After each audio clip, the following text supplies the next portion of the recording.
Yes, well, good evening to all of you. I'm Robert Dijkhoff, I'm the director and Leon Levy professor here at the Institute for Advanced Study. And I'm very pleased to welcome you all to today's public policy lecture. This lecture series has been for some time curated by the School of Social Science, and it seeks to examine current issues in politics, society, the economy, and science. And we're absolutely delighted that today we're joined by a most distinguished speaker, Naomi Oreskes, the Charles Lea Professor of History of Science at Harvard University. Now, I must say, at a time when we see a widespread war on science, not just under the previous administration and not just in this country, but with a much longer history and geographical spread, I must say I can't think of a better person to give us a thoughtful perspective on that than Professor Oreskes. You know, IES motto is truth and beauty. I like to say that perhaps we focus too much on ways to eliminate that beauty of scholarship, taking the acceptance of truth as self-evident. Now, as Professor Oreskes has so brilliantly demonstrated, one element that certainly weakens our natural defense against these attacks has been the hesitance to transmit experience from one scientific field to another. And I think here it is that historians of science can play in such an important role in bringing these matters to a much broader audience. And so that we don't have to learn the same lesson again and again. Professor Oreskes is one of the most distinguished public defenders of science who uses the tool of historical scholarship to counter these ideologically motivated attacks. And I think in a moment she will talk to us about the social and psychological drivers of public skepticism, what we might do to progress beyond denial. Anyhow, these days the trending hashtag is science is back, which is absolutely wonderful. So this is the right moment for me to pivot to Alondra Nelson, who currently is the Deputy Director for Science and Society in the White House Office of Science and Technology Policy, the OSTP, an office that Alondra has been studying as a scholar for some time. Of course, Alondra is also ours. She is the Harold F. Linder Chair in the Institute's School of Social Science. She joined our faculty in 2019 as a world-leading scholar of science, technology, social inequity, and is a sought-after voice on a variety of subjects from social justice to genetics. I think it's also wonderful that she's the first person to hold this particular leadership position in the federal government, bringing the social science expertise explicitly into the work of federal science and technology strategy and policy. And I think that's, we want to congratulate her, but also want to congratulate us that such a position has been created and to have such a powerful voice in that key position. So very glad that Alondra is the helm of the President's effort, which is the kind of the good news department. I'm very grateful to her service. And so I couldn't think of a better person than Alondra and to make a formal introduction to Naomi Oreskes. And so again, Naomi, a warm welcome to IAS and look forward to the lecture. Thank you, Robert, for those welcoming remarks. You know, certainly for so many of us, Professor Oreskes has been a role model because she has been both a critic of science and understanding how science is made and unmade, even as she is a booster of science and a supporter of science. And it seems a wise and prudent, I think, position to hold, particularly in this epistemological moment, let's say. So welcome everyone, and thank you for joining us this evening for the IAS 2021 Public Policy Lecture, curated, as Robert said, by the School of Social Science. Before I formally introduce our distinguished speaker, I want to convey appreciation to several IAS colleagues, Susan Olson, Donna Petito, Dario Mastroianni, Sam Venanzi, and especially the unflappable and incredibly capable Manira Bishop for all of their help in organizing this occasion. So we will proceed this evening with a lecture from Professor Oreskes for about 40 minutes. 35 to 40 minutes. Then we'll have about 25 minutes for question and answer. So I'll ask you to queue up your questions in the Q&A box on the Zoom screen, and we will conclude about 6:45. It is a pleasure and an honor to introduce Dr. Naomi Oreskes. Naomi Oreskes is the Henry Charles Lee Professor of the History of Science and Affiliated Professor of Earth and Planetary Sciences at Harvard University. She is an internationally renowned geologist, science historian, and author of both scholarly and popular books and articles on the history of Earth and environmental science. Her authored and co-authored books include The Rejection of Continental Drift, 1999, Plate Tectonics, An Insider's History of the Modern Theory of Earth, 2001, Merchants of Doubt, 2010, The Collapse of Western Civilization, 2014, Discerning Experts, 2019, Why Trust Science, 2019, and Science on a Mission, How Military Funding Shaped What We Do and Don't Know About the Ocean, which was published this year. For many years, Oreskes has been a leading voice on the science and politics of anthropogenic climate change. Her 2004 essay, The Scientific Consensus on Climate Change, that was published in Science, was the first peer-reviewed paper to document the scientific consensus on this crucial issue, and it has been cited more than 2,500 times. The paper was featured in the landmark Royal Society publication, A Guide to Facts and Fictions About Climate Change, as well as in the Academy Award-winning film, An Inconvenient Truth. Her 2010 book, Merchants of Doubt, co-authored with Eric Conway, has been translated into 9 languages and made into a documentary film produced by Participant Media and distributed by Sony Picture Classics. In 2018, she was named a Guggenheim Fellow for a new book project with Eric Conway, The Magic of the Marketplace, The True History of a False Idea, which she shared with Robert and I in the green room. And those of you who were with us, that is finished and on its way, I guess, in revision and with reviewers.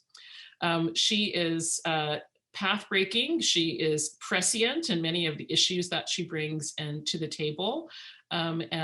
She is just an extraordinary scholar, and we are delighted to have Naomi Oreskes with us this evening as the 2021 IAS Public Policy Lecturer, and I welcome her to deliver her lecture, Can Science Be Saved? Naomi?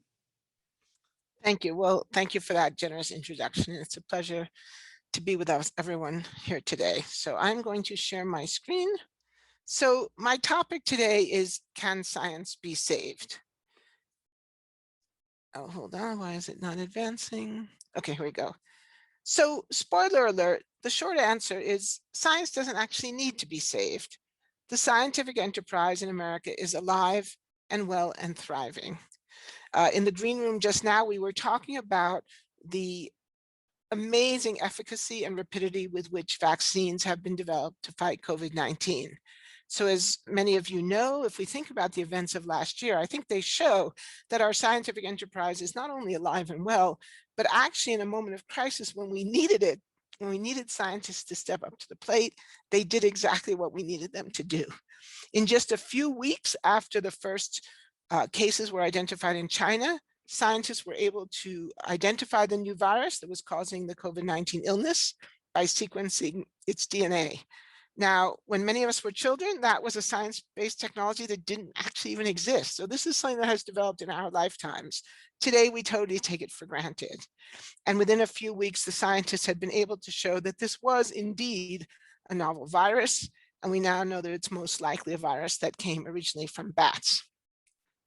Moreover, within just weeks of the identification of this virus, scientists got to work on producing a vaccine.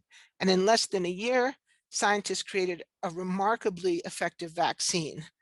In fact, not just one, but several vaccines with astonishing efficacy. So as I think most of us know, the Moderna vaccine is proving to be about proved to be 94% effective in clinical trials, Pfizer-BioNTech 95%, and the latest data seems to suggest that actually the Pfizer-BioNTech vaccine is actually more effective than that. Incredibly small numbers of breakthrough cases among vaccinated people.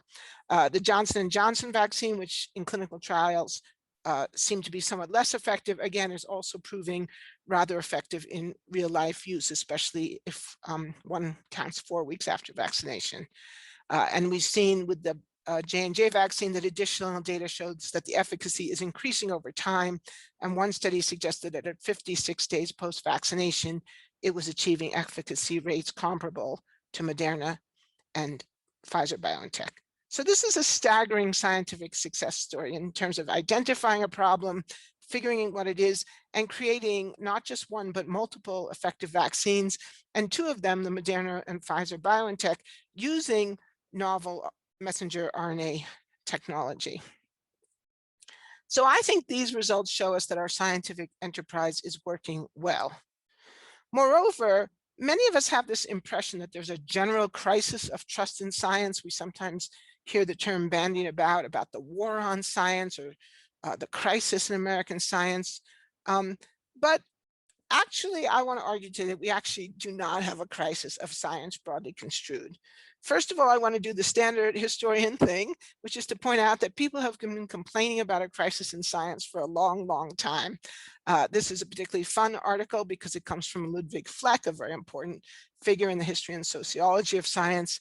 And in 1960, he published a paper called Crisis in Science, in which he says, there is no doubt that science is becoming a servant of politics of industry to the great detriment of its cultural mission. So this question of the purposes of science and how to understand science is an old one, and we could go back a lot further than 1960, in fact, to discuss it. But besides the general observation that people have often thought there was a crisis in science, we actually can turn to empirical evidence. So we can be scientific about thinking about science. And really, that's everything I do is really about trying to be scientific, trying to be empirical, trying to look at data and evidence to understand the scientific enterprise, both in America and elsewhere. So it was a very good study that was done by the American Academy of Arts and Sciences that came out a couple of years ago in 2018, called Perceptions of Science in America. And they produced this chart, which I think is incredibly interesting and important. So first of all, what it shows is that about half, roughly half of Americans have a great deal of confidence in our scientific leaders. Now you might say, well, only half, that's not actually that great. But in fact, what we see is that Americans have more confidence in scientific leadership than any other identifiable authority source, with the sole exception of the military. So Americans trust scientific leaders far more than banks, for example, far more than the press, and way, way more than Congress. So in fact, we see trust in Congress and the media and banks is actually very low, down to less than 20%. Trust in the military is just over 50%. And scientists are tracking fairly close to the military, around 40%. And when we dig in detail into some of the questions, we find that large majorities of Americans trust scientists to tell the truth, to conduct research in the best interests of humanity, to accurately report findings, and to give impartial evidence. So I think this is rather good news. These are the same things that most scientists would say they do. And it turns out that most Americans believe that, in fact, scientists do these things. If we look at support for basic scientific research, we find that 71% of Americans say that support for basic science pays off in the long run. And that's a much higher number than agree about many other things. And 72% think that government investments in engineering and technology pay off. So a very high level of belief that government investment in both basic science and applied science and engineering are worthwhile. And then we can divide this up by, into different things. And here we see also something interesting. Very, very high proportions of Americans who think scientists should play a role in shaping policy. And this is interesting because many scientists think that they should not become involved in policy, that they should simply report the facts, but refrain from expressing opinions on policy. Well, that's actually not what the American people want from us. They actually want us to speak up in the realm of medicine and health very, very strongly, something like 90%. In the area of the environment, also very strongly, 75% here. Education, national defense, less so, interestingly enough, and job creation, less so, interestingly enough. And of course, job creations are arguably not really a scientific question, and national defense is arguably not really a scientific question. So actually, I would say that the American people's views correlate very strongly with what scientists should be doing. That is to say, scientists are experts about health and medicine, the environment, and in these areas of legitimate expertise, we find that the American people want us to speak up on policy questions. And that's very different from what a lot of scientists think about it. If we extend our view beyond the United States, we see that there are differences in different countries. People have much higher trust in scientists in some countries than others. But in general, this comes from a Pew survey published just last year, 2020, and they conclude trust in science is global, that in the vast majority of countries in the world, including countries as different as, say, India and Sweden, we find large majorities of people interviewed who have at least some or even a lot of trust in scientists to do what is right in terms of serving the public. And one other thing I want to also point out, going back to this slide that shows the levels of trust. Again, many of us have the perception or the feeling that we're in a crisis situation, that there's been a radical loss of trust in science among the American people. The data don't support that. So this chart is incredibly interesting because it goes back to 1973. So we've got quite a few years of data here. And if you look at trust in science, it is virtually unchanged since 1973. Going up and down, but covering very close to 40% throughout that whole period. And that contrasts very dramatically with, say, trust in banks, which used to be similar to science in the military and now is way down here, or trust in Congress, which was never been all that great, but is even less great now than it used to be. So this proves that in terms of the broad overall view of science by the American people, things have actually changed very little in the last 5 decades. Now, one other thing I also wanted to address. So one reason why some people think that there's a crisis of trust in science is because we often hear the claim that scientists are always getting it wrong, that scientists are constantly changing their mind, that the advice that scientists give is extremely unstable, and that this is contributing to why the public doesn't trust science. Well, I think that's not true either. And I just thought I would show this one graph from my most recent work with my research associate, Jeffrey Supran. We looked at a set of predictions that scientists had made, or projections that scientists had made using global circulation models for the climate system, starting back in the 1950s and 60s and coming up to the relatively recent, and then projections that project out to the year 2100. So here's a set of different projections made by different groups of scientists. Here's what actually happened. The red line are the observations. And we can see that the observations sit comfortably inside the envelope of the model predictions. So at least in the realm of climate change, which is the area I study most closely, scientists didn't get it wrong. Scientists got it incredibly correctly. So what the heck is going on? Why do we have this perception of a crisis in science when the data don't actually support that conclusion? Well, obviously, one reason is because of the way the media report this. There have been so many reports, including in scientific journals, who, in my opinion, ought to know better. So shame on the editors of certain scientific journals. But all of these articles, is science in crisis, a crisis of trust, is science in trouble, a crisis of trust is looming, will public trust in science survive the pandemic? These headlines are everywhere, and scientists themselves have contributed to the perception that there's a crisis that we must address. So what is really going on? Well, one thing that's going on, as many of you of course know, is that there is strong political polarization, particularly in American society, but in some other parts of the world as well. And one way to think about political polarization is to ask the question, to whom do we look for authority? And a very interesting fact comes out when you pose the question this way. People who are on the left, self-identified as being on the left of the political spectrum, tend to express much more trust in science than people who identify themselves as being on the right. And this is a pattern that shows up in quite a few different countries. So here we have the United States, Canada, Australia, UK. So this is Anglophone prejudice, but we have Germany here as well. And in all of these countries, so these countries are quite different in different ways, but they all show that people on the left of the political spectrum trust scientists more than people on the right. And the differences are big. In the United States, 42%. This is a very, very big difference, in terms of polling results. On the other hand, if we ask people, do you trust the military a lot? Then it flips. Then we see that people on the right hand of the political spectrum tend to trust the military. People on the left, not so much. The notable exception here is Germany, where both the right and the left are suspicious of the military for reasons that are probably historically obvious. So if we look to different sources of authority, then obviously we're going to have different views, at least to some degree, about who we trust and what information we trust. But that's important to understand, but it's not the whole story, right? Because if we think about climate change, the US military has been very clear on articulating its acceptance of climate change as a real threat.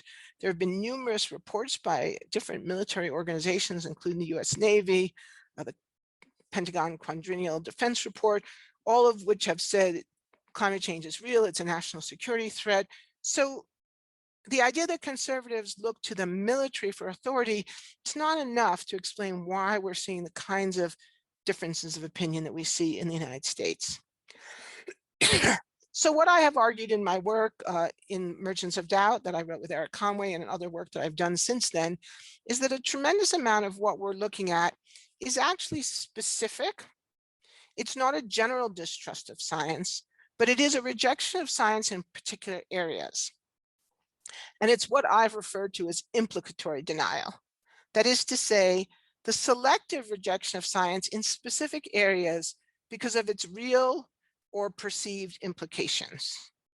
Now, this is extremely important for people in the scientific enterprise to understand, because it's not because the science is bad. It's not because the science is weak or too uncertain or otherwise inadequate, but because the science implies or is thought to imply things that some people don't like. And this is extremely important because if this is true, if this analysis is correct, then it means that these problems will not be solved with more science. You will not solve the problem, for example, by working to make the uncertainties less. I mean, I remember one conference I was at some years ago where a famous climate scientist said, if only we can narrow the error bars, as if what was stopping the world from acting on climate change was that the error bars were too big. And I think that's a complete misdiagnosis of the problem. I mean, reducing the error bars might be a good thing. It's always good to try to make your science more precise if you can, but that's not why people reject climate science. And this is important because if we misdiagnose the problem, then our remedies are likely to fail. We could make climate science as precise as possible, and the reasons why some people reject it will still remain intact. So there are three areas that are very well studied. And again, my work here focuses primarily on the United States, but similar patterns have been seen in a number of other countries as well. So the big three areas in which we have implicatory denial in the United States are evolutionary biology, climate change, and now the whole problem of COVID-19 with mask refusal and vaccine hesitancy. And of course, vaccine hesitancy precedes COVID-19, but we're seeing it in a kind of urgent way right now because the public health stakes are so great. So let's talk first about evolutionary biology, which is probably the most well-studied of these three and where we have the most empirical evidence to support our understanding of the issue. So many scientists think that rejection of evolution is rampant and that it's driven mostly by, quote, religious people who reject evolutionary theory because they think it conflicts with a literal reading of the Bible. Well, the evidence doesn't support that. First of all, polls show a lot of nuance in what Americans think, and they show that a large number of American people do, in fact, accept evolutionary theory broadly construed. That is to say, that humans have evolved over time through the processes of evolution through natural selection. But the most recent poll, Pew work, they did something very interesting that I think is quite revelatory. So for a long time, when the Pew Foundation asked people about their views about evolution, they asked an either or question. Which statement comes closer to your own views? Humans have evolved over time, or humans have existed in their present form since the beginning of time. So this is a kind of either or. Either science is right or humans haven't evolved at all. When it's put that way, fully 31% of the American people said humans have always existed in the present form. But more recently, they changed their approach and they gave people 3 choices. Now the choices were humans have evolved over time due to processes such as natural selection. God or a higher power had no role. So we could say that's essentially the scientific view. Or humans have evolved over time, but the processes were guided or permitted or allowed by God or higher power. So a kind of nuanced view that's essentially consistent with the science, but allows for the idea that God is still there in some capacity, or humans have existed in their present form since the beginning of time. So we can equate this third choice as being essentially equivalent to a more or less literal reading of the Bible. When it's posed that way, only 18% take the view. So that's, again, a big shift. So what is this telling us? Well, it's telling us that, first of all, only a relatively small sector of the American people take what we could view as a literal reading of the book of Genesis. 18%, it's not nothing, but it's not, I wouldn't call 18% a crisis of science. But also what it tells us is that people are trying to have some kind of middle ground. We can think of it as having your scientific cake and you're eating your religious cake too. Most people, most Americans do accept that evolution has occurred. But when it comes to people, that is to say to us, many Americans are reluctant to leave God out of the picture entirely. We can call this Homo sapien exceptionalism because there's additional evidence that shows many of these same people have no problem accepting evolution to explain plants and animals and coral reefs and worms and bacteria and viruses. That's all fine. The question is us, the question is people. And so many Americans, maybe about a third or even as much as a half of us, still want to say, in a way, it's what Newton said about the universe, right? That maybe natural selection is taking place, but God set it in motion. God is the clockmaker who wound it up, or somehow God is guiding it. Now, why is this important? Well, for one thing, it's consistent with previous studies that most Americans do not reject science per se. But it's also consistent with the observation that evolution skepticism is not actually driven by literal readings of the Bible, but it does involve views about God and the potential role of God in evolution and in our lives. And I think the latter part is what's really at stake here. I don't think most of these people actually really care whether God is guiding evolution, but they do care about whether God is guiding our lives. So again, if we look more deeply and we look at, say, the writings of creationists and other evolution skeptics, one of the things we find is that many of them will say that they reject evolution because of what they see as its implications. For one, they believe that evolution implies that there's no God. They interpret evolution to say that life is random and therefore has no meaning. And as the former Senator Rick Santorum famously said, he rejected evolution because evolution makes humans into, quote, mistakes of nature. Well, I want to allow that some of humans might, in fact, be mistakes of nature, but that's not actually what evolution says. In fact, evolution doesn't say any of those things. None of those conclusions actually follow logically from evolutionary theory. For one thing, science does not and cannot disprove the existence of God. Science really, well, I'll just leave it at that. Some scientists may take a position on the existence of God, but science does not and cannot take a position on that issue. Moreover, science does not tell us the meaning of life. The meaning of life is a philosophical question, an ethical question, a metaphysical question, a theological question. Many scientists believe in evolutionary theory, and they do not think that that means that life is meaningless. And of course, science doesn't tell us if people are mistakes. Some people may be, but that's not a scientific question either. None of these are scientific questions. So these questions or these problems arrive from mistaken conceptions of what a scientific theory can or cannot do. Now, admittedly, some of these mistaken perceptions are perpetuated by some scientists. So, for example, I'm not a fan of Richard Dawkins. I think he's done a lot of damage. And I think any scientist who claims that evolutionary theory proves the non-existence of God has way overstepped the bounds. But this is useful. This is actually good news because it actually points in the direction of certain kinds of remedies. And here I'm basing this slide on work that's been done by colleagues at Arizona State University, at the National Center for Science Education, working with high school science teaching, and others. So one of the things that these researchers have found is effective is to acknowledge these intellectual distinctions, to have an open conversation, and most of this research is with students, to point out that the existence of God is not a scientific question. Evolutionary theory does not take a position on theological matters. In fact, no science really does or should. Some scientists believe in an intercessionary God, some don't. And you could talk about Isaac Newton and how he thought about the role of God in Newtonian mechanics. You can also talk about contemporary scientists. And this was some very nice work that was done at Arizona State, in which they assigned students readings by scientists who are themselves people of faith. So people like the late Sir John Houghton, Francis Collins, the biologist Ken Miller, the climate scientist Catherine Hayhoe.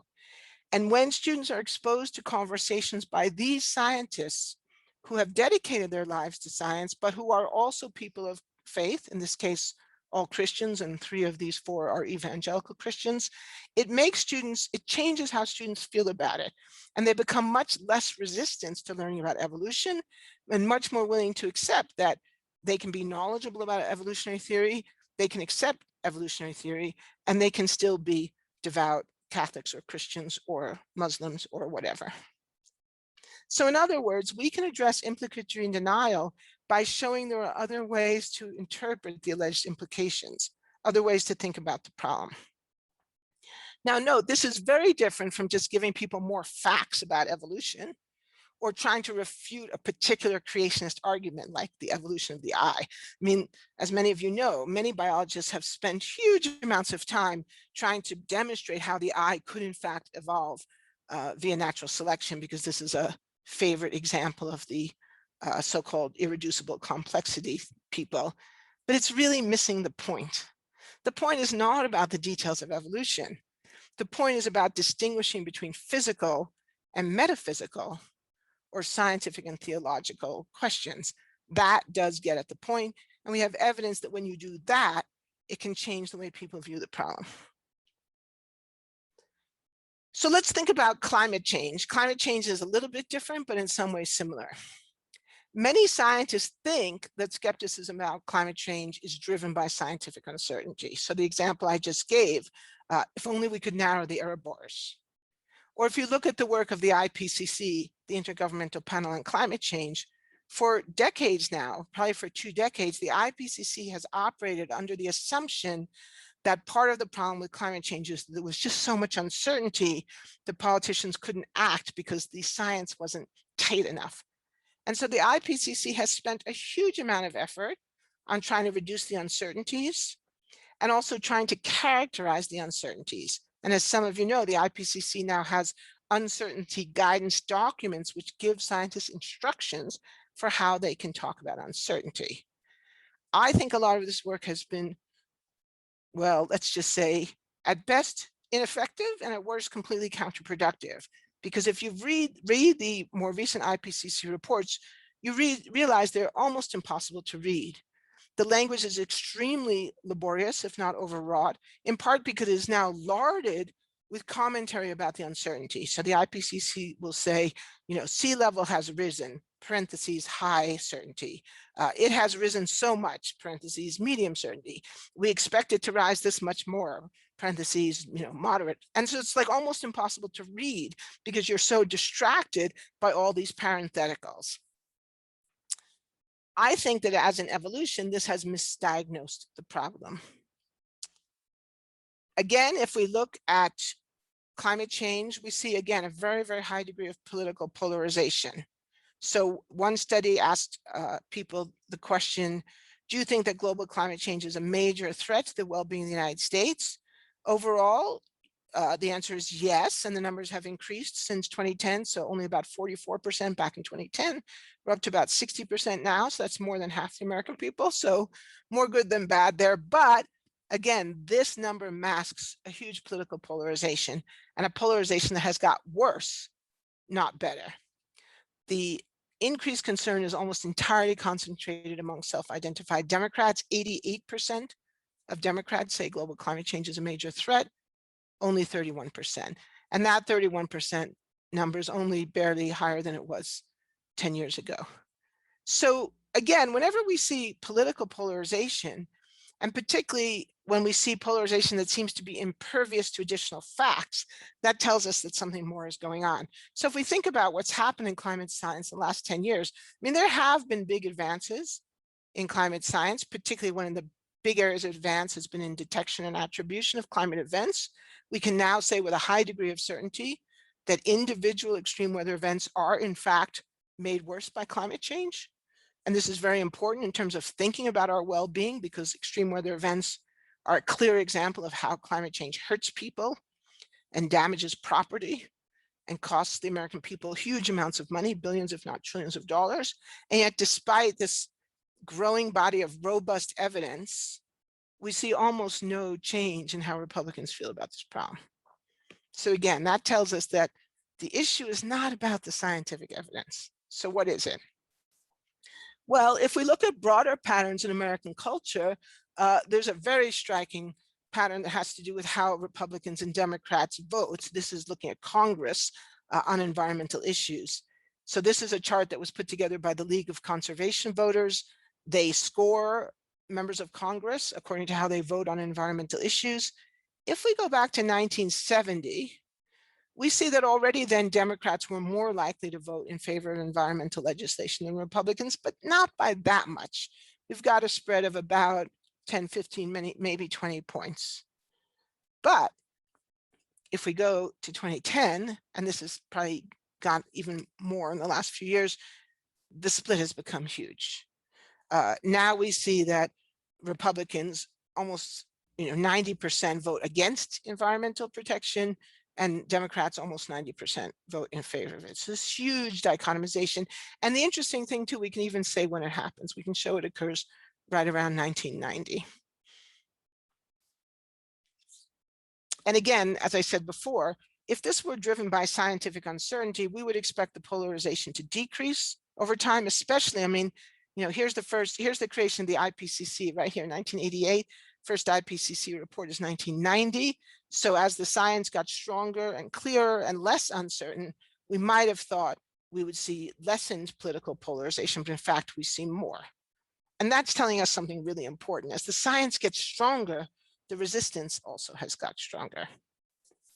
So this was the question we took on in Merchants of Doubt. And what Eric Conway and I showed in this book was that climate change denial really had nothing to do with the science, that it was rooted in market fundamentalism. The worry, fear, or anxiety that government action to address climate change would compromise our freedoms. And it was rooted in Cold War anxieties about containing communism and the fear that government regulation of business was a backdoor to communism, that it would be a sort of creeping takeover of the economy. And the people we studied, we pointed out, we showed, tended to see environmentalists as what they called watermelons, green on the outside, but red on the inside. So a kind of reds under the bed argument. And I think this actually helps explain why this polarization gets much worse after the end of the Cold War, because it's at the end of the Cold War that these people shift their attention from worrying about the communist threat in the Soviet Union to worrying about what they see as a communist threat at home. Now, of course, it's not entirely ideological. It's also heavily supported financially by the fossil fuel and other regulated industries. But in the book, we argue that part of what makes this seem credible to people and part of what makes it powerful is that there's this strong ideological argument that transcends simple questions of profit and greed. Now, as we all know, the Republican alignment with climate change denial follows closely on the heels of this. And it is partly financial. There's no question that it's in part related to the financial links between the Republican Party and the fossil fuel industry. Democratic Party has some of those links too, but they're not as strong, particularly with the decline of coal in places like West Virginia and Ohio and Pennsylvania. But it's also partly because of the ideological alignment of the Republican Party against what it views as, quote, big government and taxation.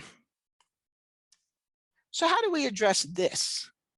The answer here is trickier than the case of evolutionary biology. We can't just say that this is a category error and that science doesn't address, these issues, because climate change is a market failure.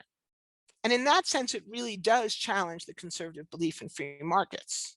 So in this case, the perceived implications aren't entirely false. We can't just simply say, oh, well, science doesn't disprove the existence of God, because in this case, science is pointing to what can be interpreted as a failure of capitalism, a market failure.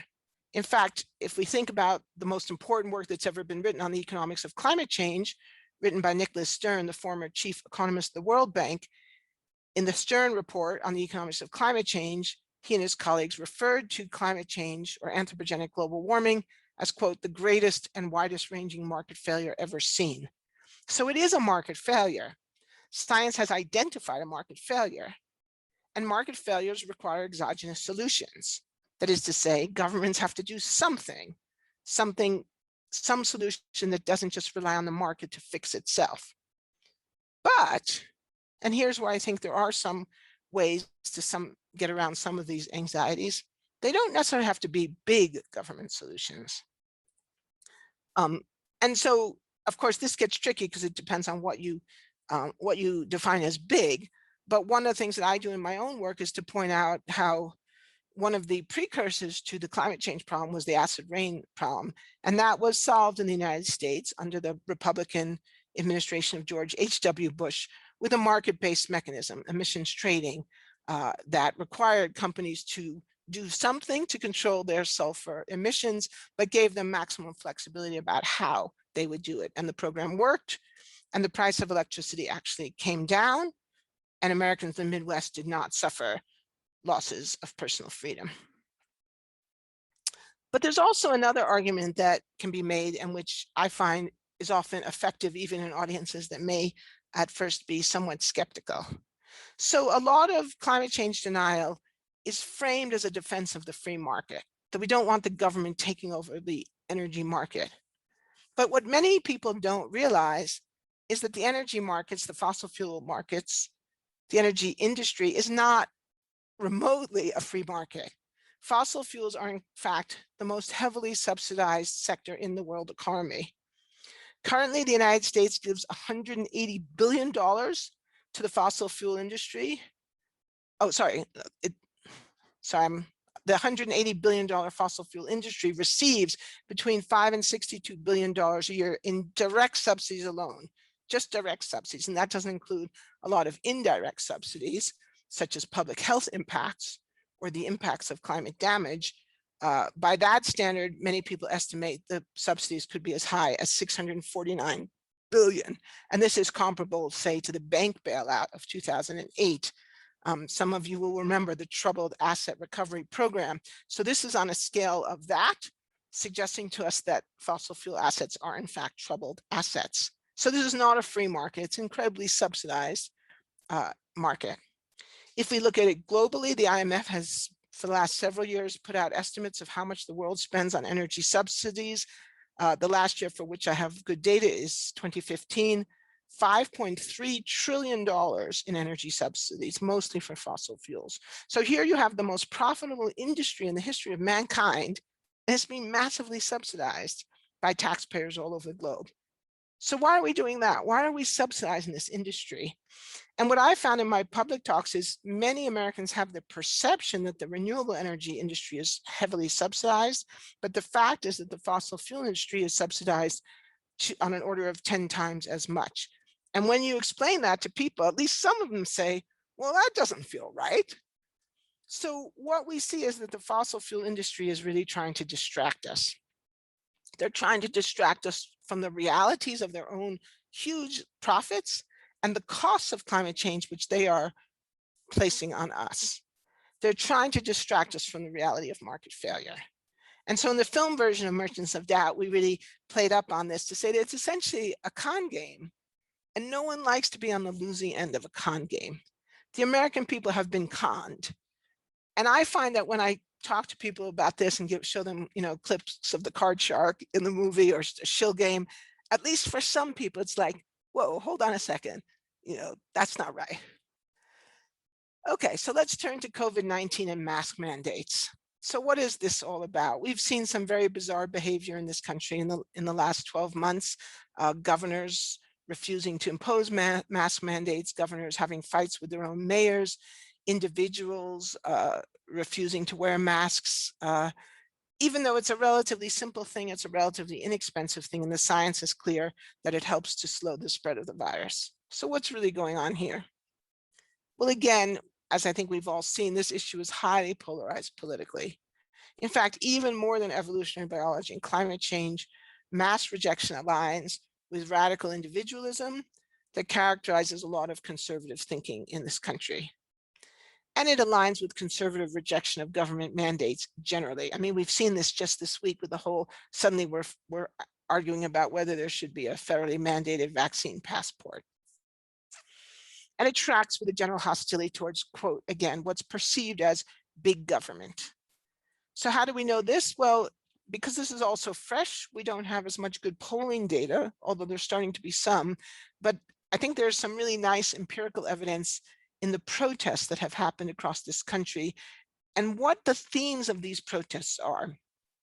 And so if you look at the signs and the slogans, what you see is in many cases, mass rejection is being expressed as an expression of individualism and personal rights. So it's my right to decide, my constitutional right to wear a mask or not. Or I love this one on the right here, give me liberty or give me COVID-19. Well, that guy probably got both.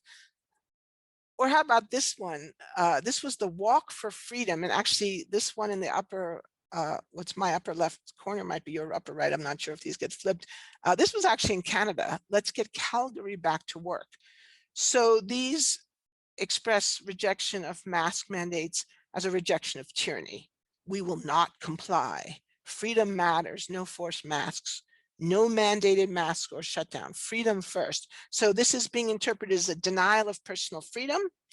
And then I like this one here on the small yellow sign, mandated masks, strict group sizes, contact tracing, what's next.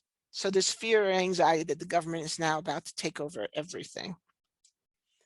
Or this one, hostility to government in general, government kills more than COVID. Not sure what that's referring to.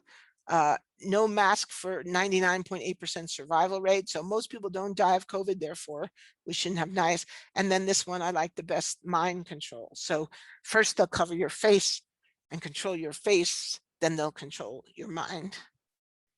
And then this one, I will not be masked, tested, tracked, or poisoned. This will not be my new normal. So here we see a kind of general, don't tell me what to do ideology. And again, this is much more prevalent on the conservative side of the political spectrum that tends to focus on individual rights and interprets rights as the freedom to do what you want, as opposed to the sort of New Deal right, the FDR freedom from want or freedom from fear. So, and if we think about the question of what is the role of science in any of this, well, we saw the last few slides, there was really no discussion of science whatsoever.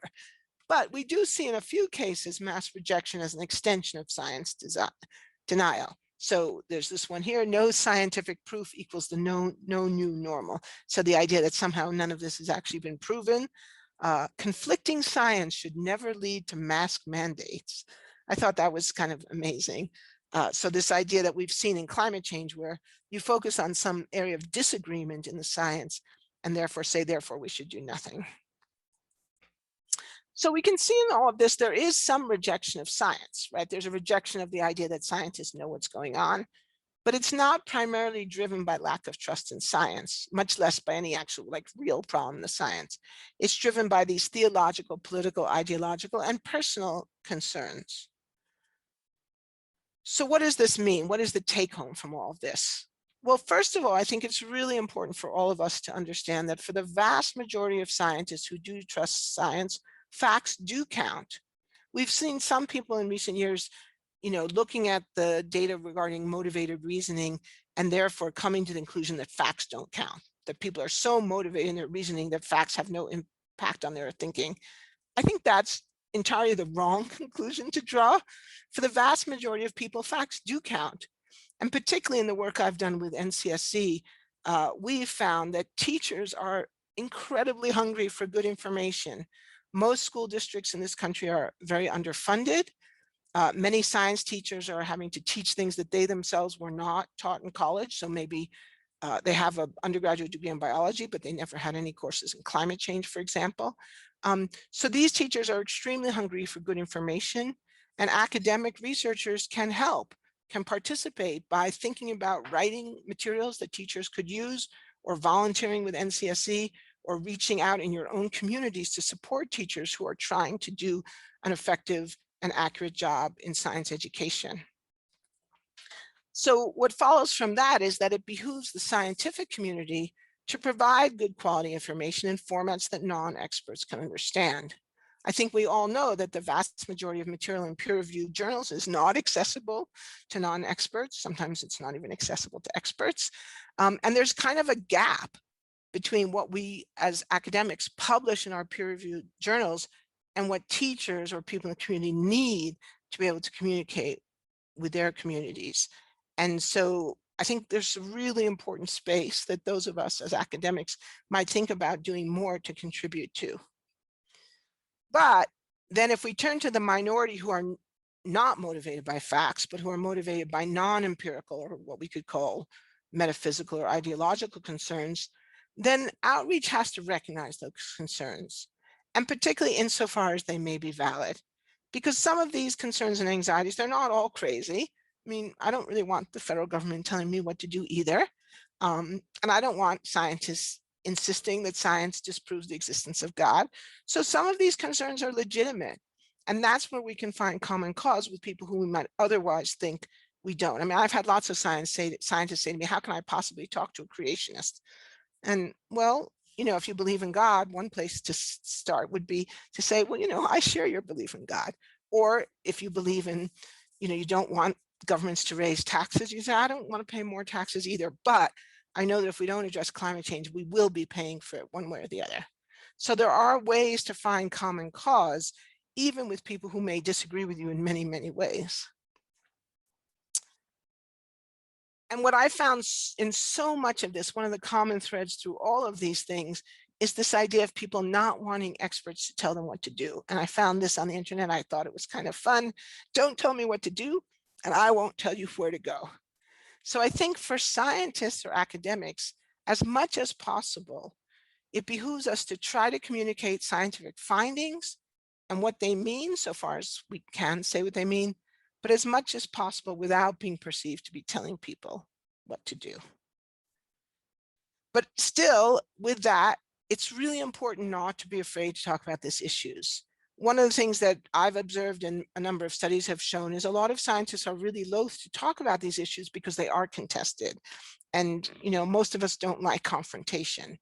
But studies show that when people share their concerns with friends, families, and colleagues, it helps. So even if these issues are difficult, it's extremely important to talk about them. We're all influenced by what the people around us do, and peer pressure is not necessarily bad.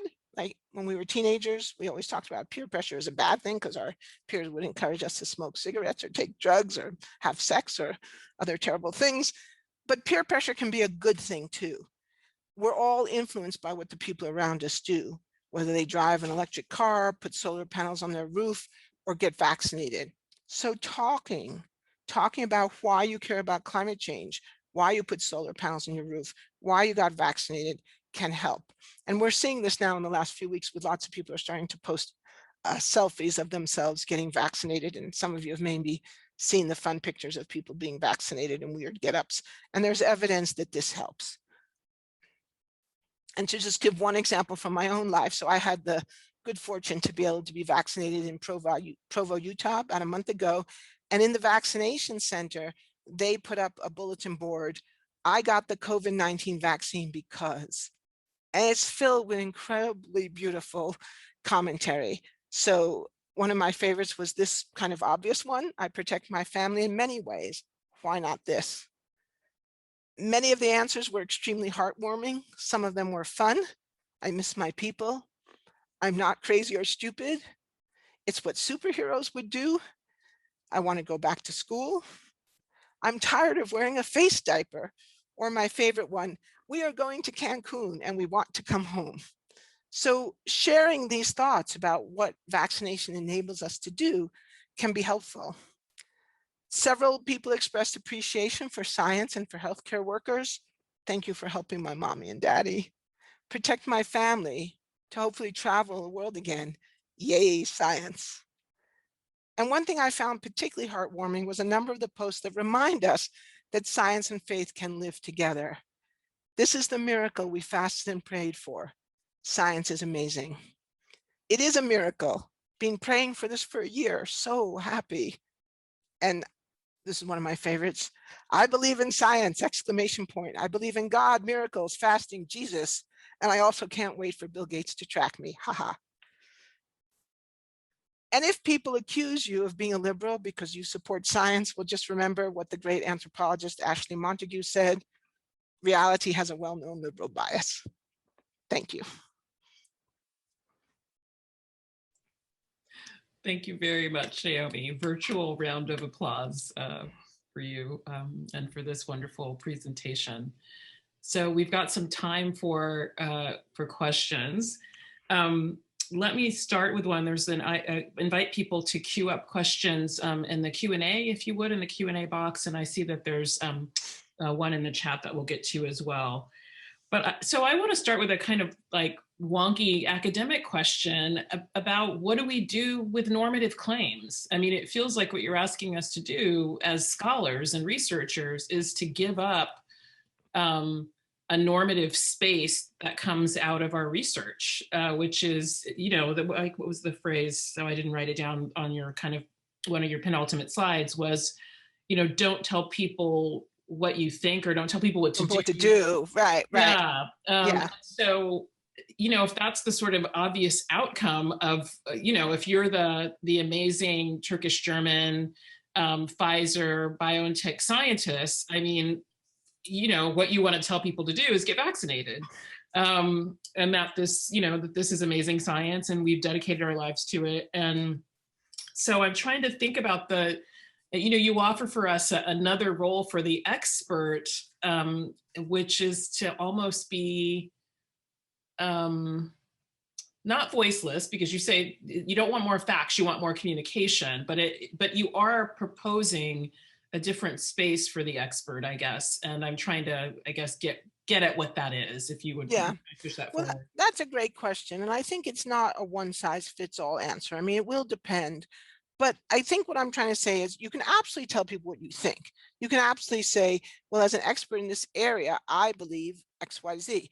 You know, I think not only can you do that, but I think it's extremely important because people need to hear from experts about what the results of our work and studies show. And so one thing that is very important, I mean, we know from the polling that's been done already is that people are worried about the vaccine safety.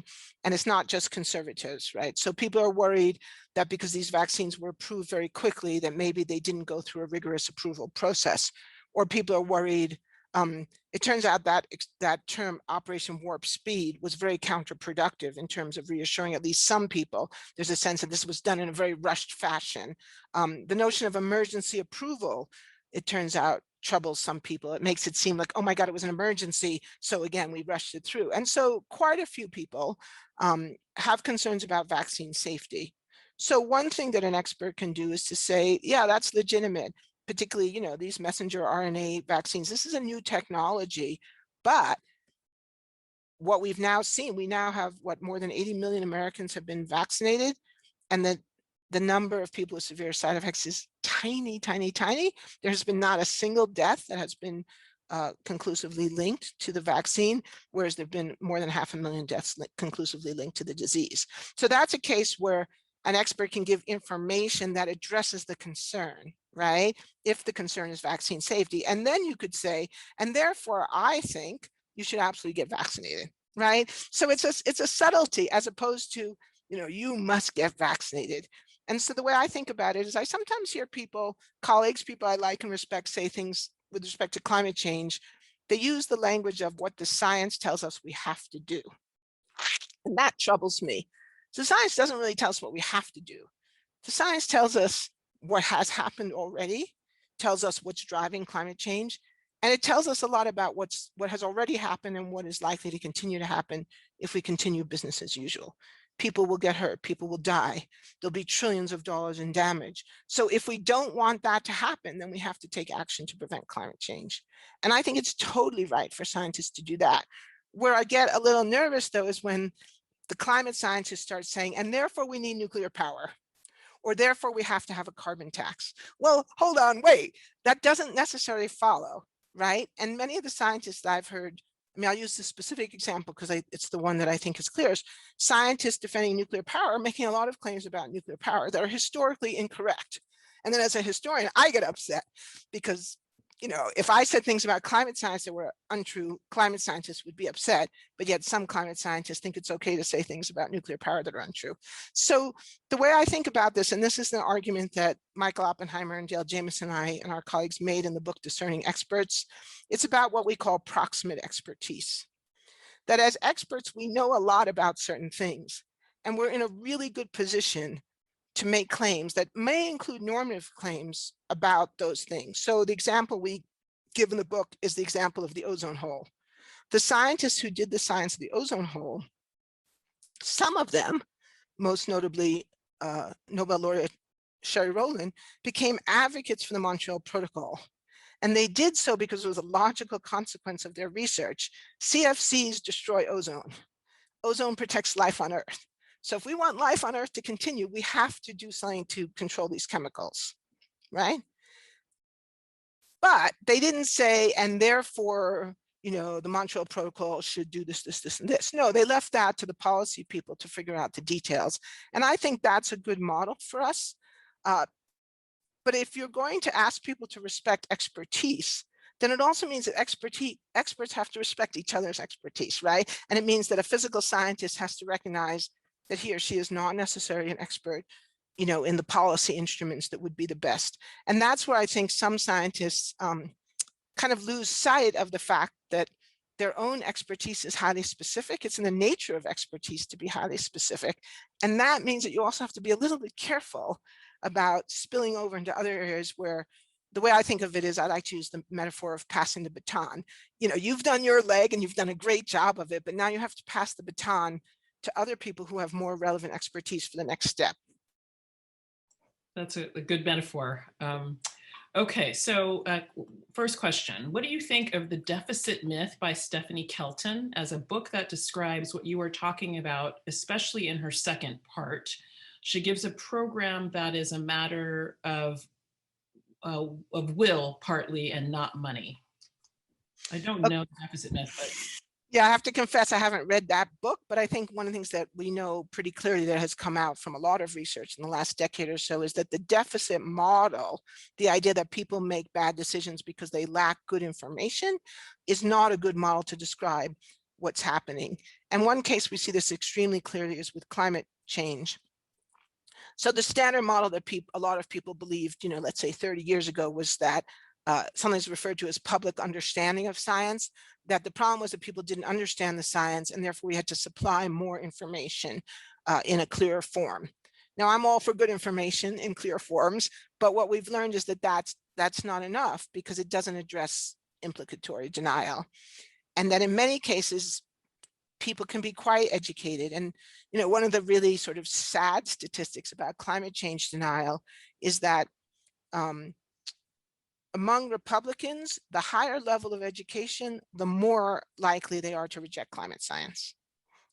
Right, so that tells us this is not a deficit model. In fact, it seems more like it's a model of motivated reasoning, that highly educated people can be highly motivated. Well, people can be motivated no matter what their level of education, but highly educated people have a greater skill set to then seek out information that reinforces what they're motivated to believe. And so we definitely see that in the climate change space. And so that tells us it's not enough to just give these people more information. We have to find a different way of approaching the conversation. Thank you. So I'm going to bundle 3 questions that are all about polarization. Okay. Thanks for a wonderful talk. Does it seem reasonable to think that in the realm of this polarization, what has happened is that anti-science discourse like racism has simply become more tolerated in polite company? Any idea what explains the dramatic increase in polarization from the 90s onward? And what's the role of social media in spreading these ideas? Yeah, all great questions. I'm going to take the middle one first because it's the one I know the answer to best. So I think that we know why the polarization increased dramatically after 1999 or 1990, 89, 90, and it's to do with the end of the Cold War. So one of the things that happened at the end of the Cold War is that the market fundamentalists became emboldened. And they used the collapse of the Soviet Union to say, this proves that capitalism is right. And not only that capitalism is the superior system, but that the best form of capitalism would be its purest form. And so there's a very big uptake in pro-market propaganda and ideology beginning around 1989-90, which is also around the time that climate change now kicks in. And so this then supports the whole 1990s deregulatory move, which is accepted not just by Republicans, but a lot of Democrats as well, like Bill Clinton with the deregulation of telecommunications and finance. And so in that immediate post-Cold War period, a lot of liberals and progressives kind of got intimidated. They didn't really know what to make of the collapse of the Soviet Union. And the interpretation that, we should now just all love capitalism kind of became culturally dominant in a lot of places. And it became harder, I think, for people to say, well, wait, hold on a minute. Capitalism is good for a lot of things, but we have these big market failures. And particularly, we have these emerging environmental issues. And so one of the things we argued in Merchants of Doubt was that there's a kind of bad luck story, a historical contingency, that climate change as a scientific problem is coming together at the very moment where the political pendulum in the United States is moving against regulation. And that makes it very, very difficult to create a coalition to pass any kind of meaningful legislation on climate change. The second one about the anti-scientific discourse becomes more tolerated in polite society. Yeah, I don't know if that's really true or not. I think that it's much more to do with Republican leadership and the way in which certain Republicans have really aggressively pushed this very, very anti-scientific position. And I think that's part of what contributes to the notion that there's a war on science. I mean, it was Chris Mooney's famous book, The Republican War on Science. I mean, this has been a really, really serious problem. And if you look at the leadership of the Republican Party in the last 20 years or so, I mean, there's almost no one in a position of leadership in the Republican Party who is willing to stand up and be counted in public to say climate change is real and we really need to do something about it. I mean, really the last important Republican to do that was John McCain, who's now passed on. And you saw in the last election, not this most recent one, but the one before, I mean, the only Republican running in the primaries who was willing to say climate change was real was John Kasich of Ohio, the only one. All the rest, and some of them were promoting some of the most extreme canards, like, the idea that climate change stopped in, 1990 or whatever. So, once you have the leadership of a party completely buying into an anti-scientific discourse, well, then of course that spreads, to the rank and file. And so this is part of why we see such resistance to this issue among Republican voters and self-identified conservatives. And so this is really a problem of leadership. And, that's something that an academic from Harvard can't do much about. But, I think that there's a kind of urgency now for people within the Republican Party to figure out, how to get themselves out of the corner they have painted themselves into. The third one is social media. Yeah, well, that's a big one. And I think it's a difficult question because we know that polarization predates social media. We know propaganda predates social media. And a lot of the climate change now that I have studied predates the rise of Twitter and Instagram and TikTok and things like that. So social media didn't create this problem, but I think it is clear that it has amplified it. And we certainly have good evidence, we have good empirical evidence about the way disinformation spreads on the internet. There was that study recently, I think it was in Science magazine, that actually proved that lies spread faster than truth, which is something I think all of us kind of felt intuitively, but now we have scientific proof that it's true. And it is interesting that some of the social media groups like Facebook now has a committee that's supposed to be looking into its role in spreading disinformation. We'll see how seriously they do or don't take it, but I do think there's good evidence to support the conclusion that social media has definitely made the problem worse. Thank you. Okay, so I'm going to put together two questions that are about the types of science that are not the kind of three ideal types that you offer for us. So the first one, climate change, evolution, and COVID-19 masks are largely settled scientific issues. What would you say to scientific experts working in domains where there is uncertainty within the sciences themselves? For example, while microbiological study of GMOs seems to confirm their safety, environmental studies raise questions. Or another, colony collapse disorder. What should scientists do in cases where findings themselves lack consensus, but regulatory agencies and citizens seek expert insight? And then, somewhat related, how does bad science, such as it is, figure in your account? Yeah, okay. Well, the first one is a great question. I think that's a really, really good place to just talk about honesty and transparency. So I think the GMO issue, and I've actually written about this, I wrote an introduction for the Melville House edition of the Papal Encyclical on Climate Change, and I actually spoke specifically about this issue because little known fact is that Pope Francis is opposed to GMOs. So why is he opposed to GMOs? It's not because he doesn't think they're safe to eat. It's because he thinks they're an inappropriate interference in God's domain. And so this is a very good example of the conflation of different categories of objection. So in my experience, scientists who defend GMOs almost always do so on the grounds that they're safe to ingest.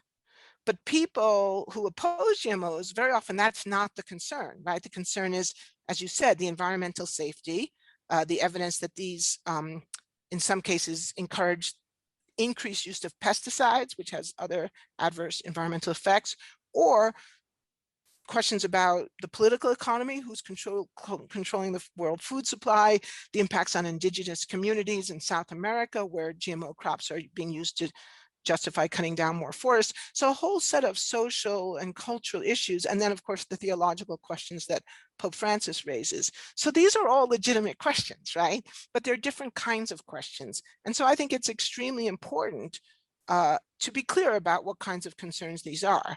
And so if you were the EPA, you might decide that the theological objections to GMO are kind of outside your bailiwick, and that if Catholics don't want to consume foods with GMO, then maybe this is an argument for labeling, but not for banning. But if the argument is the environmental damage that these do, or that the encouragement of indiscriminate pesticide usage and the environmental damage, then that is a concern for the EPA. And so I do think it's very important to be clear about what kind of an objection this is, because we do have a lot of good environmental evidence on the impacts of GMOs on pesticide use, for example.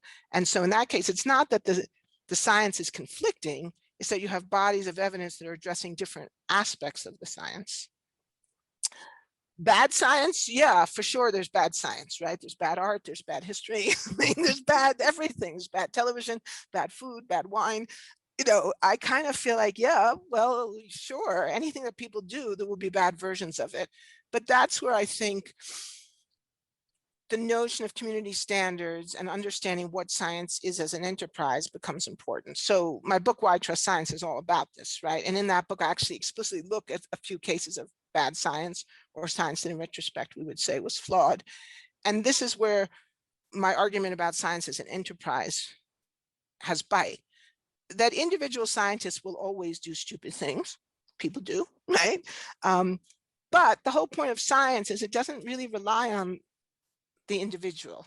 It relies on the collective process of vetting claims through peer review and other mechanisms. And the idea that, and here I draw heavily on Helen Longino, the feminist philosopher of science, that what science is really about is about critical and transformative interrogation. I come to the table with a claim, but that's not science. What becomes science is if I can support that claim with evidence, if it can withstand scrutiny, I get it published in peer-reviewed literature, other people try to use it, and if they succeed in using it, then over some period of time, which often can take quite a while, sometimes decades, the claim becomes stabilized. And it's those stabilized claims which constitute scientific knowledge. And so it doesn't really trouble me if an individual science is venal or stupid or exaggerates their claims, so long as the community process of critical interrogation are intact. And then that becomes the basis of an argument for the importance of diversity. That diversity isn't just about doing what's right ethically, although obviously I want us to do what's right ethically, but it's actually essential for the epistemological rigor of the scientific practice. Because if we're all looking at the problem the same way, then there are good odds, there's a really serious worry that we're missing some important part of the story. And we've certainly seen that in the history of science where, white doctors did things that, Black patients didn't think were okay, right? Or male doctors did things that female patients didn't think were okay, or male doctors made claims that women doctors challenged. So this becomes a really important argument that for the scientific enterprise to work as it should, the community needs to be diverse, and those diverse voices need to be truly heard. Now, that's the question that always comes up for me now. Okay, so you get a diverse scientific community. How do we ensure that those voices are really heard? Yeah, that's a good question. I think there's more work to be done on that. For certain. Okay, 2 questions on trust. What opportunities for increasing trust in science do citizen science, public consultation, and participatory approaches open? Thank you for a wonderful talk. I know you showed that the trust in science has been relatively stable, but I was curious if you think that might change following the past year, given that many view the lockdowns, masks, etc., to be the direct result of certain quote unquote authoritative scientists. Okay, I'll take the second one first. I think we don't know yet, and all historians are very careful about making predictions. But if I had to say, I think we're going to see trust in science increase, particularly as more and more people get vaccinated and the vaccines work. And, maybe you have bad side effects for a day or two, which, some of us have had or will have. But overall, I think we're going to see most likely the vaccines are going to be a big success story. Now, obviously, the big asterisk there is the variants. But even then, I just was reading today that Pfizer, BioNTech, and Moderna are already working on boosters. So I think that, I'm being cautiously optimistic, but I think the vaccine story is going to prove to be a success story. I think we're going to look back on this year as a painful and difficult year for sure. But overall, people are going to see that what actually got us out of this mess was not the magic of the marketplace, but was scientists, mostly supported by government funding and government efforts to distribute the vaccines rapidly and effectively.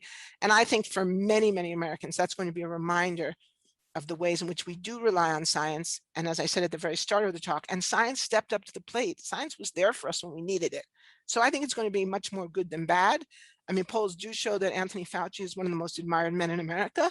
So sure, there are some people who, hate him and blame him for what went wrong, but I don't think most Americans will view it that way. That's my cautiously optimistic interpretation. In terms of the trust and the personal engagement, I think those things are hugely important. I think that all of the work that's been done on trust shows that trust is fundamentally personal, right?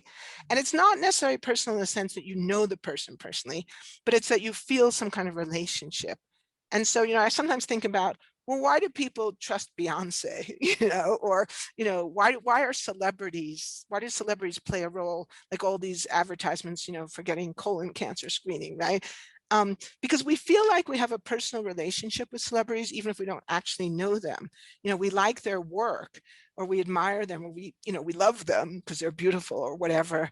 Or it could be someone we do actually know, like our doctor or a neighbor who's a nurse. And there are lots of studies now that show, people are much more likely to trust advice that they get from their own doctor than advice that comes from the CDC, because the CDC is impersonal. It's a bureaucracy. We don't know those people. We don't know who they are. Whereas our doctor, if we have a relationship, we have a reason to think, okay, I know this guy or this gal, and so far so good. I think this has generally been a person I can trust. So creating personal bonds through direct relationships, through community engagement, participatory science, I think these things are hugely important. And I would like to see the academic community take them much more seriously. I'd like to see a world in which if you were involved in a citizen science project, that would count for tenure. In general, I think it's probably not a shocking thing to say that academic life has become kind of fetishistic about publication and peer reviews. I would like to, if I could wave a magic wand and eliminate one thing from the face of the earth, it would be the H index. I think we've become obsessed with metrics. And so I would really love to see us move in the direction of saying, wow, science isn't just about the peer-reviewed papers. It's about a whole range of activities that support and sustain the scientific enterprise, including activities that build public trust. Yeah, completely agree. But this is spoken by someone with no doubt a high H index. Well, and that's why I can say that, because I have credibility, because nobody can accuse me of not liking it because I don't have it. I have a great H index, and I would happily exchange it, for a world in which we counted citizen engagement more fully. Fair enough. Okay, so two questions to wrap us up.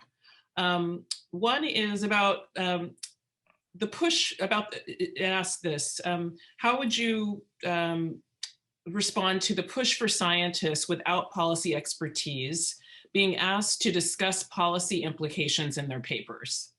So one of the responses to asking scientists to communicate better and more and engage the public has been this turn, and certainly every NSF grant and many peer-reviewed papers, to move into the policy space. Is this dangerous, since this is likely to fuel implicatory denial by putting out less rigorously grounded propositions? Yeah, I think it's misguided. I think it's one of those things where you can understand how it maybe seemed like a good idea at the time to try to get scientists to think more about the policy implications of their work, but in reality, it probably leads to a lot of superficial and maybe even foolish claims. So I think if scientists are interested in policy, the obvious thing for them to do is to collaborate with people in political science, economics, history, sociology, anthropology, and that there are really good spaces where scientists could do meaningful collaborative work. And I would love to see more of that. What I would like to see NSF do would be not to just encourage scientists to say superficial things tacked on at the end of a proposal, but to actually create pots of money specifically designed for productive collaborations between scientists and science studies scholars or other social scientists who are in a position to think through these things in a deep way. I think that would be much more likely to yield meaningful and useful results. Thank you for that. And the last question, which gives you an opportunity to give us some marching orders as we this incredible conversation with you. People successfully insulate themselves from the conversations you argue we should have with them. How do you suggest counteracting that? Well, I think it gets back to what I already said. Most people are conflict averse. I'm not. That's just a feature of my personality. In a different era, I could have maybe been a bullfighter or something. Some of us find the engagement important and exciting, but I recognize that most people don't view it that way. Most people don't like conflict, and particularly if it's conflict with people that they like or they want to get along with. But I think we have to do it, and we have to find ways to do it that feel comfortable. There's a kind of fun business self-help book that I read some years ago that actually one of my staff members recommended. It's called The Power of a Positive No. And I think one of the things many of us struggle is we get asked to do too many things. We can't say yes to all these things, but we feel bad saying no. And then we get ourselves in a twist over it. And one of the things that this book said that was very helpful for me is, well, why do we get stressed about it? And often it's because we want to have a relationship with the person who's asking us to do something, and we want to preserve that relationship, particularly if it's a coworker. And so we fear that if we say no, then we'll damage the relationship. And I think that applies to conversations about climate change or evolution, particularly if it's with family members, right? I mean, students ask me this all the time. What do I say when I go home for Thanksgiving, right? And so I think one of the things that we can say is, well, so the power of the positive no is about saying, well, I can't do that, but I might be able to do this, or I'd love to work with you at some point in the future. I'm too busy now, but maybe next year or next month or whatever. And so I think you can use that model to say, well, you know, Uncle Joe, I really don't agree with you about that, but have you ever considered, right, to just think about where are the points of connection where we can continue to have a conversation with someone without just saying, you know, you're an idiot, right? And I think that on some level, we all do know how to do that to some degree, because we do have to do it in our ordinary lives. But because things like climate change have become so fraught, it's easier to just say, oh, you know, I'm just not going to go there, right? But we need to go there because our lives literally depend upon it. And the same with vaccinations, right? I mean, I had an interesting conversation here with someone I know and like a lot. And he had this really interesting argument about why he didn't want to get vaccinated. And it goes like this. He had cancer last year. Cancer involves genetic, you know, mutations. And the messenger RNA vaccines are giving genetic instructions to the cell. So he said, well, I'm afraid of that. I'm worried about that. As a person who's had cancer, I'm really worried about the idea of a vaccine that's going to be giving, you know, genetic instructions to my body. And so that was really interesting. I thought, well, that's different reason. I hadn't heard that before. And so I just said to him, yeah, well, that's a really interesting, I started with, that's a really interesting point. I hadn't thought of that, right? Fair enough. And then I went on to say, and you know, you're right. This is a novel technology. And any novel technology is likely to have some side effects, unintended consequences. And when 1 billion people have been vaccinated, or 6 billion or 7 billion, we will no doubt see some effects that we didn't predict. So, you know, it's not crazy to be worried about that, right? So acknowledge that there's some legitimacy to this line of thinking. But then I said, but in that case, maybe you could just get the J&J vaccine, right? And he said, yeah, maybe you're right. Now, I don't know if he really will get it, but at least I've planted the seed that I didn't say you're an idiot to think that. It might be legit, but you have an alternative, right? So that's just one example of something that I experienced. And I think one of the things that's really good about talking to people about these issues is you learn from them, right? You learn what they're worried about, because it's not always what you think, right? And in his case, it wasn't, you know, some kind of short-term side effect, and it wasn't that Bill Gates was tracking him, but it was this fear about a vaccine that was messing with his DNA. So thank you. I mean, at their best, we hope that these lectures will take scholarship and help us to better understand the world and also offer solutions. And certainly this talk does that. Your whole trajectory of work does that. We're all grateful to you for helping us to understand better, see more clearly, you know, debates and implications, to use your word this evening, that we're implicated in as scholars that are tricky and complicated. So thank you for just a really dynamic and thought-provoking and erudite lecture. We really are honored and grateful, Naomi. You're welcome. It's been a pleasure to be with you all. And virtual round of applause. And we hope to host you in Princeton another time very soon. That would be lovely. I look forward to it. Thanks. Bye-bye. Bye.